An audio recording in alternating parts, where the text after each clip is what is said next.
Ehsan, a 24-year-old student from Lahore, was running late for his last university exam. The city buzzed as always, horns, heat, and hurry. He whispered, Ya Allah ba aj time thoda ruk jay. As he looked up at the sun, the world answered. Everything stopped. The rickshaw driver mid-shout, the woman crossing the road mid-step, even a stray dog in mid-run, all frozen in time. Ehsan blinked hard. Is this real? He muttered. He walked among the still people. Their eyes didn't move, their chests didn't rise. It was like the entire city was trapped in a photograph. Only Ehsan could move. At first, he was thrilled. He could go anywhere. No one to stop him. He entered a bakery, took a samosa, sat on the counter, and laughed nervously. Allah, what's happening to me? But soon, the silence felt heavy. No words, no wind, just his heartbeat echoing through the dead air. He looked up at a giant billboard showing the words, You wish for time to stop. Now find why it did. Ehsan froze. It wasn't there before. The letters shimmered faintly. He whispered shakily, Why me, ya Allah? That's when he saw, far away, a single figure moving among the frozen crowd, walking slowly toward him. Ehsan's heartbeat grew louder as the stranger approached, calm, steady, and somehow unaffected by the frozen world. The man's shoes clicked softly against the silent pavement, echoing like thunder in Ehsan's ears. Who are you? Ehsan called out. The man smiled faintly. You asked for time to stop, didn't you? Ehsan took a step back. I didn't mean it. It was just a prayer. The stranger tilted his head. Every prayer is heard, Ehsan, but few understand its weight. His voice was deep but not human. It carried layers, as if more than one person spoke at once. He stopped in front of Ehsan and held up a pocket watch.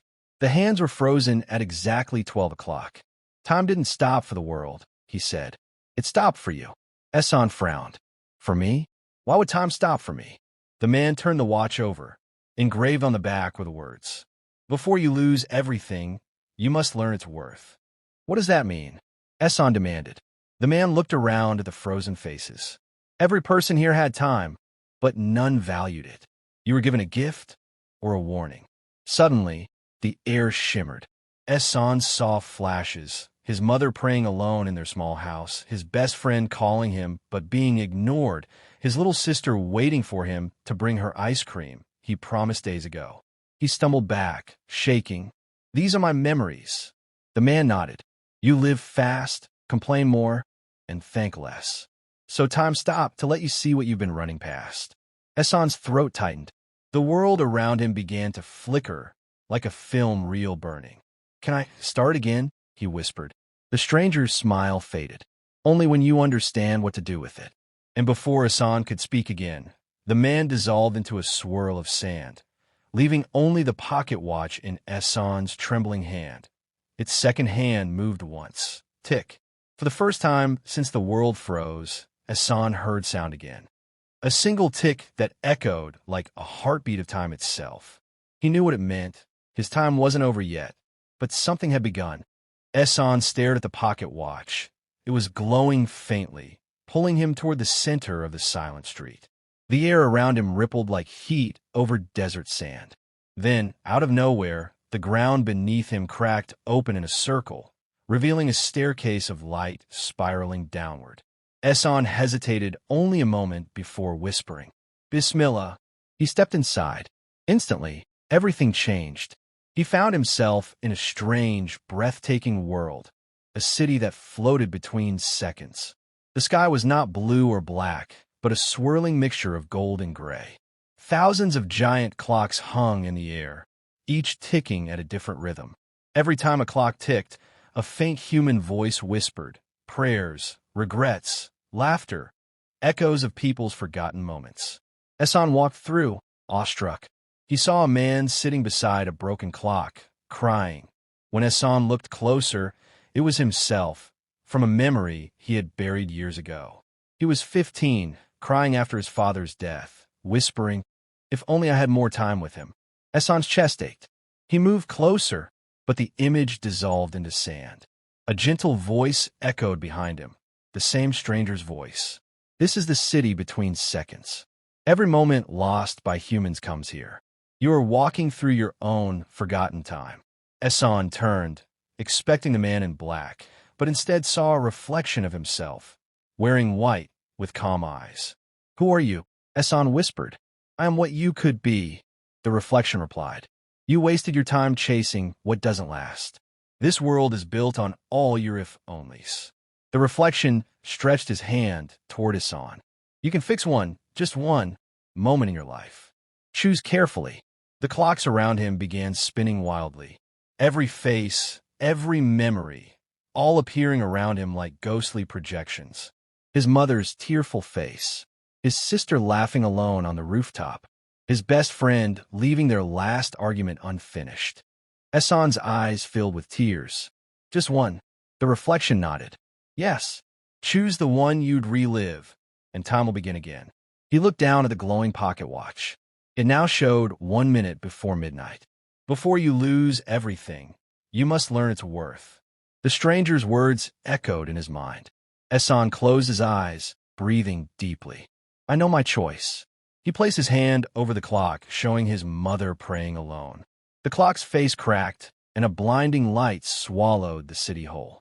Ayan's eyes opened to a familiar sound, the Ayan for far. The frozen silence was gone. The world was breathing again. He sat up, heart pounding. The room was real, alive. The fan turned. The curtains swayed gently in the morning breeze. He whispered, Subhanallah, I'm home. For a few moments, he simply sat there, listening to life. The call to prayer echoed across Lahore's rooftops, the same as every day, yet now it felt sacred. He looked at his hands. The pocket watch was still there, glowing faintly for a second before turning ordinary. On the back, the engraving had changed. Now it read, Don't wait for time to stop. Make it worth moving. Ayan stood, trembling. He rushed out of his room to find his mother preparing breakfast, quietly humming a dua.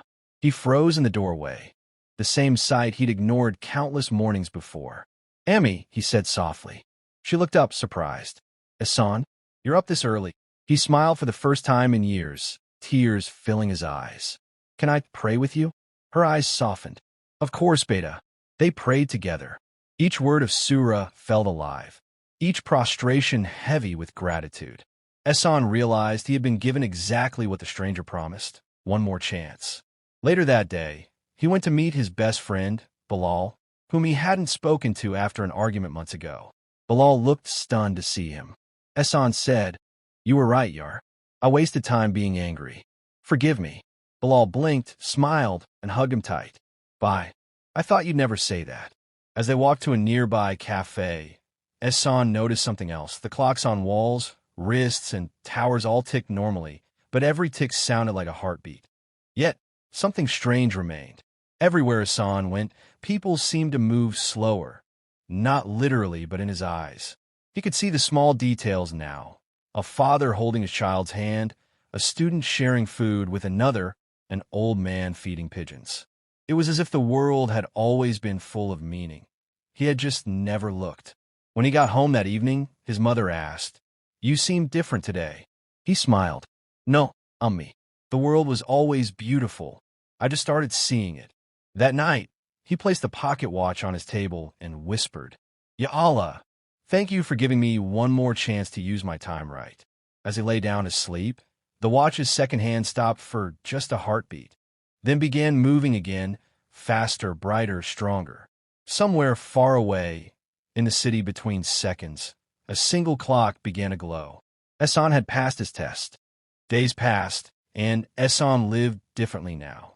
He helped his mother without being asked, spent time with his sister, called old friends, and smiled at strangers. The world hadn't changed, he had.